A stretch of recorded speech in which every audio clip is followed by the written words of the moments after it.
Hello friends, स्वागत है आपका मेरे चैनल स्टडी विथ फर्रू में। आज हम पढ़ेंगे डीसी जनरेटर। डीसी जनरेटर की इस टॉपिक में हम पूरी डिटेल में वर्किंग पढ़ेंगे, लेकिन इसको स्टार्ट करने से पहले इलेक्ट्रिक जनरेटर के बारे में जान लेते हैं।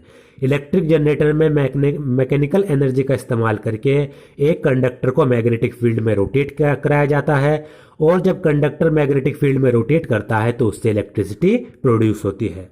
इलेक्ट्रिक जनरेटर भी दो प्रकार के हैं, एसी जनरेटर और डीसी जनरेटर, यानी अल्टरनेटिंग करंट प्रोड्यूसिंग जनरेटर और direct current producing generator.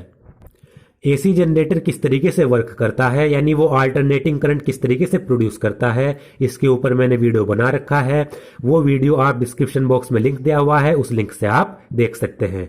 AC का मतलब होता है अल्टरनेटिंग करंट, यानी ऐसा करंट जिसकी डायरेक्शन इक्वल टाइम इंटरवल में चेंज होती रहती है। दूसरा है डीसी जनरेटर, यानी direct current electric generator. Direct current वह करंट होता है जो एक ही डायरेक्शन में फ्लो करता है, जिसकी डायरेक्शन चेंज नहीं होती। अब ये किस तरीके से वर्क करेगा, ये इस टॉपिक में हम पढ़ेंगे। सबसे पहले इसकी स्ट्रक्चर देख लेते हैं। सबसे पहले इसमें एक रेक्टेंगुलर कॉइल होती है ABCD, और इस रेक्टेंगुलर कॉइल को दो परमानेंट मैग्नेट के पोल्स के बीच में रखा जाता है। एक परमानेंट मैग्नेट का नॉर्थ पोल ले लिया, दूसरा ये साउथ पोल ले लिया। इन नॉर्थ और साउथ पोल के बीच में इस रेक्टेंगुलर कॉइल ABCD को रखा जाता है। और जो ये रेक्टेंगुलर कॉइल है, इसके दो एंड को दो स्प्लिट रिंग से जोड़ दिया जाता है, कनेक्ट कर दिया जाता है। ये हमारी हो गई स्प्लिट रिंग्स। ये आप यहां पर देख सकते हैं, ये वाली आधी स्प्लिट रिंग P और ये आधी इधर।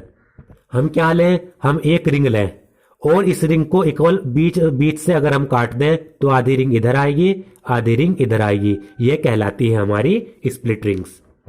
एसी जनरेटर में क्या होता है, दो फुल रिंग ली जाती है जिनको हम स्लिप रिंग्स कहते हैं, लेकिन डीसी जनरेटर में क्या होता है, दो स्प्लिट रिंग्स ली जाती हैं।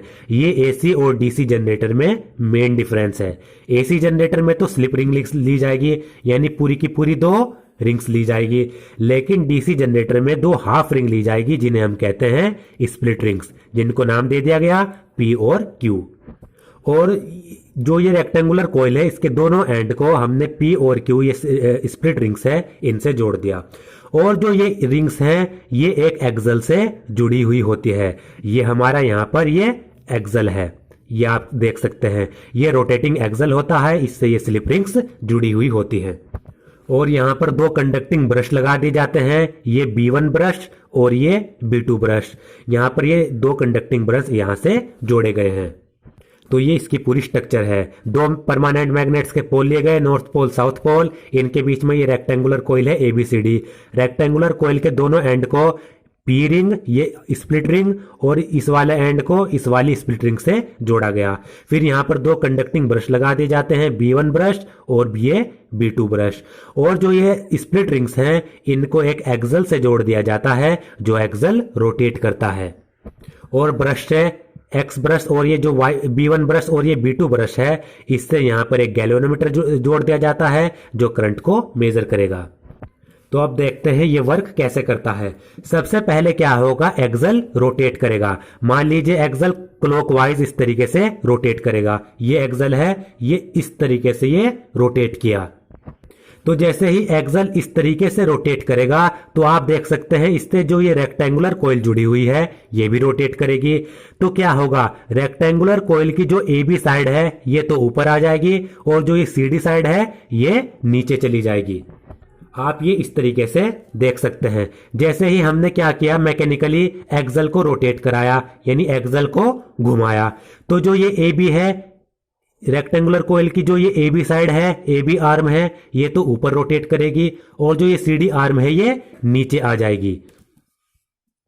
तो आप यहां पर देख सकते हैं, एक्सल के रोटेट करने से जो ये रेक्टेंगुलर कॉइल है, ये भी रोटेट कर रही है। इसकी ये वाली साइड, इसका मूवमेंट ऊपर की तरफ होगा, ये वाली जो CD साइड है, इसका मूवमेंट नीचे की तरफ होगा। तो इनको मैग्नेटिक पोल के बीच में रखा गया है, नॉर्थ पोल और साउथ पोल। इसमें जो मैग्नेटिक फील्ड की डायरेक्शन होगी, वो कुछ इस तरफ होगी, क्योंकि मैग्नेटिक फील्ड की डायरेक्शन नॉर्थ पोल से साउथ पोल की तरफ है। तो यहां पर मैग्नेटिक फील्ड भी है और मैग्नेटिक फील्ड में इस रेक्टेंगुलर कॉइल को रोटेट भी कराया जा रहा है। तो मैग्नेटिक फील्ड के अंदर जब ये कंडक्टर रोटेट करेगा, ये कॉइल रोटेट करेगी, तो इसमें करंट इंड्यूस्ड होगा। उस करंट की डायरेक्शन को निकालने के लिए हम फ्लेमिंग राइट हैंड रूल का इस्तेमाल करेंगे। क्योंकि आपको पता है मैग्नेटिक फील्ड में अगर करंट कंडक्टर रोटेट करेगा तो उसमें इलेक्ट्रोमैग्नेटिक इंडक्शन के कारण इस कॉइल में, इस कंडक्टर में करंट इंड्यूस हो जाएगा। तो हमने एक्सल को घुमाया, मान लीजिए ये ए बी साइड है, इसके साथ साथ ये ऊपर आ जाएगी क्योंकि हम क्लॉकवाइज रोटेट कर रहे हैं। एक्सल को इस तरीके से रोटेट किया तो ये वाली साइड इसका मूवमेंट ऊपर की तरफ होगा, ये वाली सीडी साइड इसका मूवमेंट नीचे की तरफ होगा। तो अब इसमें हम करंट की डायरेक्शन को निकालते हैं। ए बी साइड है, इसका मूवमेंट तो ऊपर की तरफ हो रहा है, यानी ये नीचे से ऊपर जा रही है। मैग्नेटिक फील्ड की डायरेक्शन ये है, तो फ्लेमिंग राइट हैंड रूल का इस्तेमाल करते हैं। तो फ्लेमिंग राइट हैंड रूल में हमें अपनी मिडिल फिंगर, फोर फिंगर और थंब, इन तो तीनों को एक दूसरे के परपेंडिकुलर स्ट्रेच करना है, यानी एक दूसरे के ये तीनों परपेंडिकुलर होनी चाहिए। इस तरीके से हमने स्ट्रेच किया। ये हमें रखना है मैग्नेटिक फील्ड की डायरेक्शन में, ये हमें थंब रखना है जिस डायरेक्शन में मूवमेंट हो रहा होगा, मोशन हो रहा होगा, उस डायरेक्शन में हमें ये थंब रखना है। उसके बाद जिस डायरेक्शन में ये मिडिल फिंगर आएगी वो डायरेक्शन होगी करंट की। अब देखिए जो ये ए बी साइड है इसका मूवमेंट ऊपर की तरफ हो रहा है और मैग्नेटिक फील्ड इधर है, तो ये रखते हैं पहले मैग्नेटिक फील्ड की डायरेक्शन में। ये जो थंब है ये मूवमेंट की डायरेक्शन में, यानी मोशन ऊपर की तरफ हो रहा है, तो थंब को रखा ऊपर डायरेक्शन में। अब ये वाली फिंगर, हमारी मिडिल फिंगर इस डायरेक्शन में आ रही है, इसका मतलब जो ए बी साइड है उसमें करंट इस डायरेक्शन में इंड्यूस्ड होगा। तो हमें फ्लेमिंग राइट हैंड रूल लगाकर इसमें ए बी साइड में करंट की डायरेक्शन मिल गई, ये वाली डायरेक्शन। अब इसी तरीके से सीडी में लगा लेते हैं। सीडी का जो मूवमेंट हो रहा था वो नीचे की तरफ हो रहा था, तो अब राइट हैंड रूल यहां पर लगाते हैं, फ्लेमिंग राइट हैंड रूल। अब देखिए इस तरीके से ये मैंने लगा दिया। यहां पर जो ये मैग्नेटिक फील्ड की डायरेक्शन में फोर फिंगर, थंब मेरा नीचे की डायरेक्शन में, क्योंकि मूवमेंट नीचे हो रहा था। उसके बाद मेरी मिडिल फिंगर इस डायरेक्शन में आ रही है, इसका मतलब सीडी में जो करंट फ्लो हो रहा है वो इस डायरेक्शन में हो रहा है। अब ये मुझे करंट की डायरेक्शन मिल गई हाफ रोटेशन के लिए। मैंने क्या किया, एक्सल को घुमाया। जैसे ही एक्सल रोटेट करेगा, ए बी है ये ऊपर आएगी, हाफ रोटेट करेगी, और जो ये सीडी है ये हाफ रोटेट करके नीचे आ जाएगी। लेकिन हाफ रोटेशन के बाद क्या होगा आप देख सकते हैं। अभी ये ऐसे है लेवल पर, एक्सल को रोटेट किया, ये आधी ऊपर आई, इसे रोटेट किया, ये हाफ रोटेशन करने के बाद नीचे आई। हाफ रोटेशन के बाद क्या होगा, जो ये सीडी साइड है इसको ये ऊपर आएगी और ये जो ए बी साइड है ये नीचे चली जाएगी। यानी हाफ रोटेशन के बाद इनकी मोशन की डायरेक्शन चेंज हो रही है। एक बार फिर से देखते हैं, एक्सल को रोटेट किया, हाफ रोटेट, जैसे ही हाफ रोटेट करेंगे ए बी ऊपर आई, सीडी नीचे गई। अब हाफ रोटेशन के बाद जो सीडी है ये ऊपर आएगी, क्योंकि ये रोटेट कर रही है, सीडी ऊपर आएगी, ए बी नीचे आएगी। इस तरीके से इनका रोटेशन एक दूसरे के ऑपोजिट चलता रहेगा। यानी हाफ रोटेशन के बाद इनकी मोशन की डायरेक्शन चेंज हो रही है। हाफ रोटेशन में ये ऊपर आ रही थी, ये नीचे गई। अब हाफ रोटेशन के बाद सीडी ऊपर आएगी और ए बी नीचे जाएगी।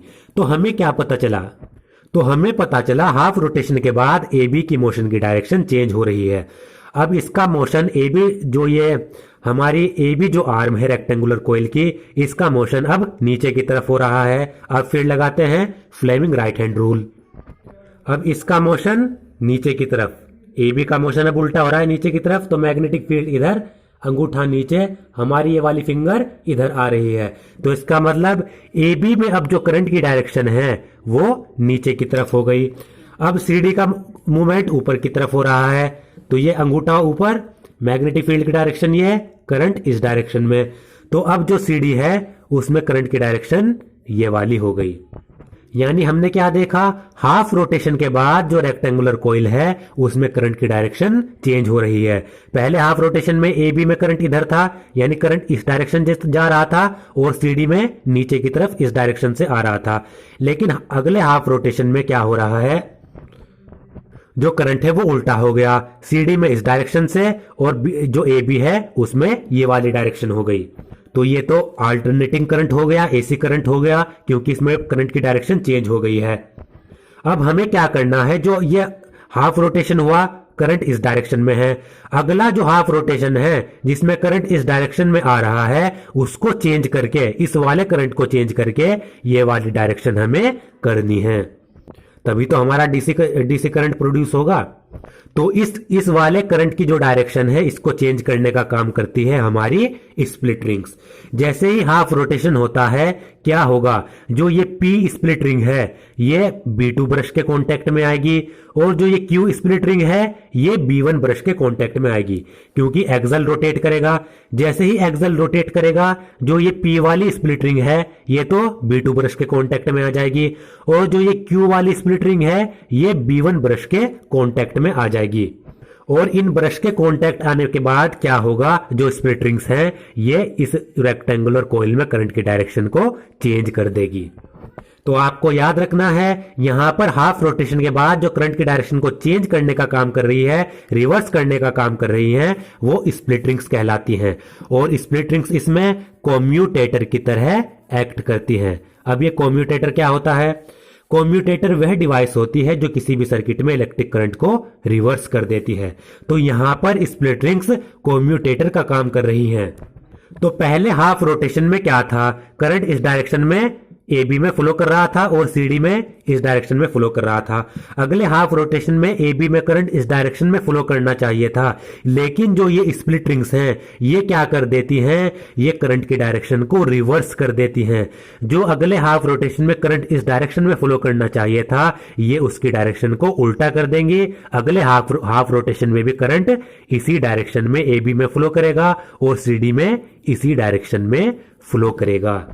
तो आप देख सकते हैं यहां पर दोनों ही हाफ रोटेशन में जो करंट है वो एक ही डायरेक्शन में फ्लो कर रहा है, करंट की डायरेक्शन चेंज नहीं हो रही और हमारा डीसी करंट यहां पर प्रोड्यूस हो रहा है। तो ये जनरेटर कहलाता है डीसी जनरेटर। और सेकंड हाफ रोटेशन में करंट की डायरेक्शन चेंज करने का काम कौन कर रहा है, स्प्लिट रिंग्स। स्प्लिट रिंग यहां पर कॉम्यूटेटर की तरह एक्ट करेगा जो सर्किट में करंट की डायरेक्शन को रिवर्स कर दे।